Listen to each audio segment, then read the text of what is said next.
তো আমরা এখন যদি অ্যানিমেশনের মাধ্যমে দেখি যে প্রথমে কি হচ্ছে, আমাদের প্লাস চার্জটা ওখান থেকে নেগেটিভ চার্জে নিয়ে গেল।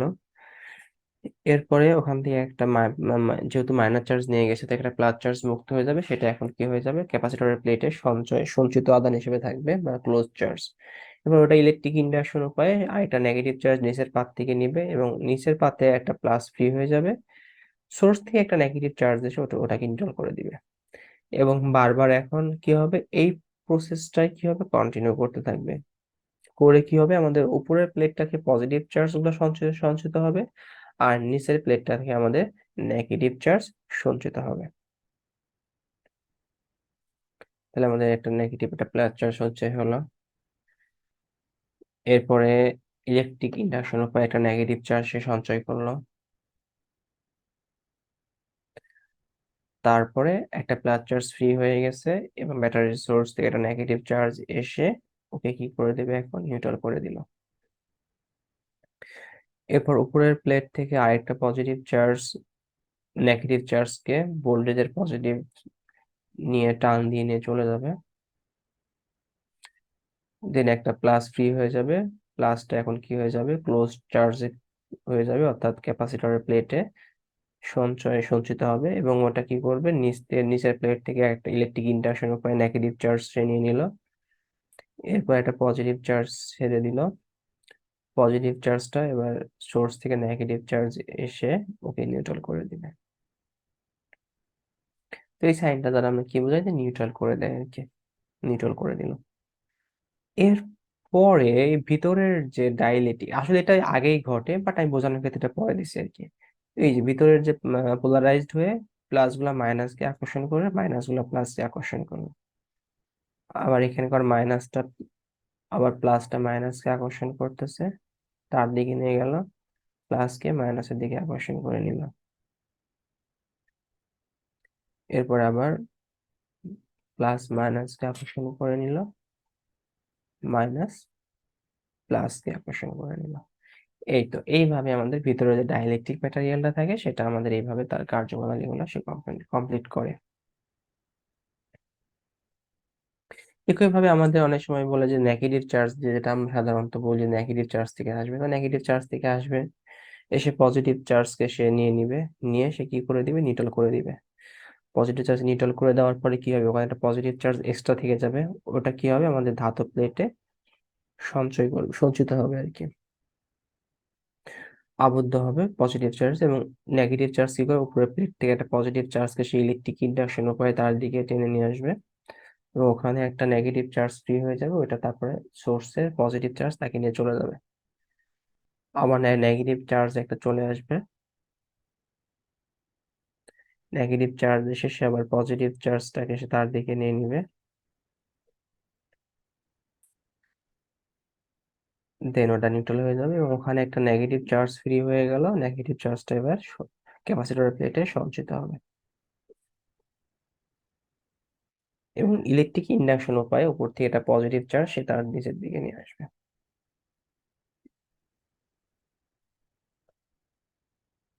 এরপর নেগেটিভ চার্জ ফ্রি হয়ে যাবে, ওটাকে ভোল্টেজ সোর্সের পজিটিভ প্রান্তে চলে যাবে।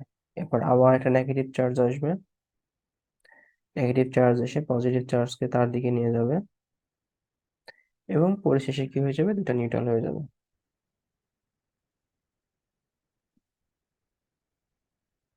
এবং ওখানে একটা নেগেটিভ চার্জ ফ্রি হয়ে গেল, নেগেটিভ চার্জটা এবার ক্যাপাসিটরের প্লেটে সঞ্চিত হবে এবং উপরের প্লেটের পজিটিভ চার্জকে তার নিজের দিকে ইলেকট্রিক ইন্ডাকশন উপায়ে নিজের দিকে নিয়ে আসবে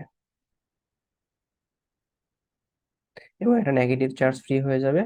ওটাকে এবার সে ভোল্টেজ সোর্সে আবার চলে চলে যাবে, নিয়ে যাবে, ভোল্টেজ সোর্সের পজিটিভ চার্জ তাকে নিয়ে চলে যাবে। এবার কি হবে, ডাইলেকট্রিক ম্যাটেরিয়াল গুলো কি করবে, প্লাস কে মাইনাসের দিকে আকর্ষণ করবে, আবার মাইনাসটা প্লাস কে আকর্ষণ করে নিজের দিকে নিয়ে আসবে, আবার উপরে প্লেটের প্লাস তাকে নিজের দিকে আকর্ষণ করবে, নিচের প্লেটের মাইনাস প্লাস কে আকর্ষণ করবে। ডাইলেকট্রিক ম্যাটেরিয়ালের মধ্যে যে ডাইপোলের ক্রিয়েট হয়েছে, ডাইপোলের ক্রিয়েট হওয়ার কারণে, যে পোলারাইজড হওয়ার কারণে, ওইগুলো এখন কি করবে, প্লাস মাইনাস গুলো প্লাস মাইনাস কে আকর্ষণ করে, মাইনাস প্লাস কে আকর্ষণ করে ভিতরে ইলেকট্রিক ফিল্ড ইন্টেন্সিটি তৈরি করবে, কি মূল ইলেকট্রিক ফিল্ড ইন্টেন্সিটির বিপরীত দিকে। এবং এর ফলে কি হবে, আমাদের ইলেকট্রিক ফিল্ড ইন্টেন্সিটি কমে যাবে। ইলেকট্রিক ফিল্ড ইন্টেন্সিটি যখনই কমে যাচ্ছে, আমরা জানি কি ইলেকট্রিক ফিল্ড ইন্টেন্সিটি এই কি ছিল, যখন আমাদের পারমিটিভিটি যখন আমাদের কি হয়ে যাচ্ছে, বেড়ে যাচ্ছে, তখন আমাদের ইলেকট্রিক ফিল্ড ইন্টেন্সিটি কমে যাচ্ছে। ইলেকট্রিক ফিল্ড ইন্টেন্সিটি যখন আমাদের কমে যাচ্ছে, তখন আমাদের কি হচ্ছে, ক্যাপাসিট্যান্স যে ভোল্টেজটা সেটাও কমে যাচ্ছে। একই ভাবে যদি আমরা এপসিলনের ভ্যালুটা বা পারমিটিভিটি, এই ডাইলেকট্রিক পদার্থের পারমিটিভিটি যদি কমায় দেই, তাহলে আমাদের ইলেকট্রিক ফিল্ডটা কি হয়ে যায়, বেড়ে যায়। ইলেকট্রিক ফিল্ড বেড়ে গেলে কি হবে, ইলেকট্রিক ফিল্ড যদি বেড়ে যায়, তাহলে যদি আমাদের ডিস্টেন্স বা দূরত্বটা যদি আমাদের কনস্ট্যান্ট থাকে আর কি, তাহলে পরে আমাদের কি হয়ে যাবে, ভোল্টেজ ও ক্যাপাসিট্যান্স যে ভোল্টেজটা সেটাও বেড়ে যাবে। এখন এটা দেখলাম, এখন এই ক্যাপাসিটরের ক্যাপাসিট্যান্সের কি পরিবর্তন হবে এটার ফলে, সেটা কি আমরা জানি। সি ইকুয়াল টু আমরা কি জানি, কিউ বাই ভি, তাই না?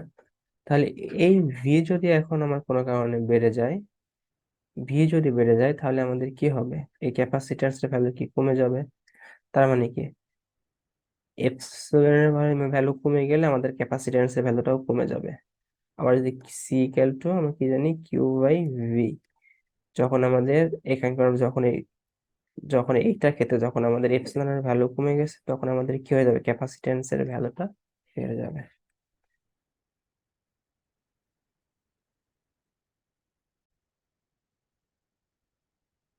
তাহলে আশা করি ডাইলেকট্রিক ম্যাটেরিয়াল থাকলে আমাদের কেমন পরিবর্তন হবে সে বিষয়টা ক্লিয়ার হলো।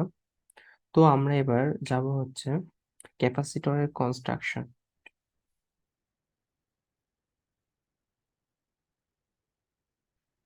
তো এবার যদি দেখি, কিছুক্ষণ আগে আমরা বিষয়টা ক্লিয়ার করলাম যে ডাইলেকট্রিক ম্যাটেরিয়াল তাহলে এবারে কি হয়, এই যে প্লাস মাইনাস গুলো থাকে, প্লাস মাইনাস গুলো যখন ভিতরে অনেকগুলো প্লাস মাইনাস থাকে, তো এখান থেকে কিছু কিছু পোলারাইজড হয়ে যায়, পোলারাইজড হলে ডাইপোল ক্রিয়েট হচ্ছে। ডাইপোল ক্রিয়েট হওয়ার কারণে এরপরে এই প্লাস গুলো মাইনাসে আকর্ষণ করে, মাইনাস গুলো প্লাসকে আকর্ষণ করে, ভিতরে বিপরীত দিকে একটা ইলেকট্রিক ফিল্ড ইন্টেন্সিটি ক্রিয়েট করে। তো আমরা যদি এখন এখানে দেখি যে উপরে তো আমাদের পজিটিভ চার্জ, এটা ভিতরে যদি এয়ার থাকে, উপরে আমাদের পজিটিভ চার্জ, এখানে বিষয়টা এখন কি, বিষয়টা হচ্ছে কি, demonstration the effect on inserting the dielectric between the plates capacitor air and dielectric in মানে যেটা বোঝাচ্ছে সেটা হচ্ছে, ভিতরে যদি আমাদের এয়ার থাকে তাহলে কি হবে, আর ভিতরে যদি ডাইলেকট্রিক পদার্থ যখন অ্যাড করছে তখন কি হচ্ছে, যখন আমাদের ভিতরে এয়ার আছে তখন ইলেকট্রিক ফিল্ড ইন্টেন্সিটি ইজিলি চলে আসতেছে এইদিকে, আর যখনই আমি ডাইলেকট্রিক ম্যাটেরিয়াল যখন আমি ক্রিয়েট করতেছি তখন কি হচ্ছে, যে প্লাস মাইনাস পোলটা ক্রিয়েট হয়ে যাচ্ছে, প্লাস মাইনাস ওর বিপরীত দিকে আরেকটা কি ইলেকট্রিক ফিল্ড ইন্টেন্সিটি ক্রিয়েট হচ্ছে। আর এই দুইটার আসলে যখন আমরা এই দিকে যখন একটা ফোর্স আসতেছে, বিপরীত দিকে আরেকটা, আচ্ছা ইলেকট্রিক ফিল্ড ইন্টেন্সিটিও কিন্তু একটা ফোর্স, কারণ কি, এটা আছে কি, ইলেকট্রিক কিউ ফোর্সটা কি, কিউ ওয়ান এবং কিউ টু দুইটা ভিন্ন আদানের জন্য, মানে ভিন্ন আদানে হয় একই একই আদানে হয় সেটা না, বাট দুইটা আদানের জন্য। আর ই কি, একটা যে কোনো আদানের উপরে একটা একক চার্জের যে বলটা, সেটাই কি ইলেকট্রিক ফিল্ড ইন্টেন্সিটি। তো যদি দুইটা যখন ভিন্ন বল যখন ভিন্ন দিকে ক্রিয়া করে তখন কি হয়, ওদের ওদের ওদের লব্ধি বরাবর বা রেজাল্টেন্ট বরাবর ক্রিয়া করবে। তো আমি যদি একটা উপরে, যেহেতু এই মাইকা বা এর হচ্ছে ইলেকট্রিক ফিল্ড ইন্টেন্সিটিটা কম, যার জন্য কি হবে, বেশি যেহেতু এটা তার, আসলে যদি এমন দুটো বিপরীত দিকে ক্রিয়া করলো আমাদের লব্ধি আসলে হবে কি, নিচের দিকে। তো আমাদের উপরের প্লেটে কি পজিটিভ চার্জ সঞ্চয় করে রাখে, নিচের প্লেটে নেগেটিভ চার্জ সঞ্চয় করে রাখে, আর ভিতরে যে প্লেটে মাইকা বা কিছু একটা ডাইলেকট্রিক ইন্টেন্সিটি দিলে পরে তখন ওই মাইকা কর্তৃক কিছু কিছু পরমাণু কি হয়ে যাবে, পোলারাইজড হয়ে যায়, পোলারাইজড হয়ে গেলে ডাইপোলের সৃষ্টি হয়। তো ডাইপোলের যখন সৃষ্টি হচ্ছে তখন হচ্ছে ওই দুইটা দিকে আর কি চলে যায়, প্লাসের দিকে মাইনাস যায়, মাইনাসের দিকে প্লাস আসে, তখন বিপরীত একটা ইলেকট্রিক ফিল্ড ইন্টেন্সিটি তৈরি হয়, যা আমাদের মূল ইলেকট্রিক ফিল্ড ইন্টেন্সিটিকে বাধা দেয়, এই আর কি। তো আশা করি বিষয়টা ক্লিয়ার।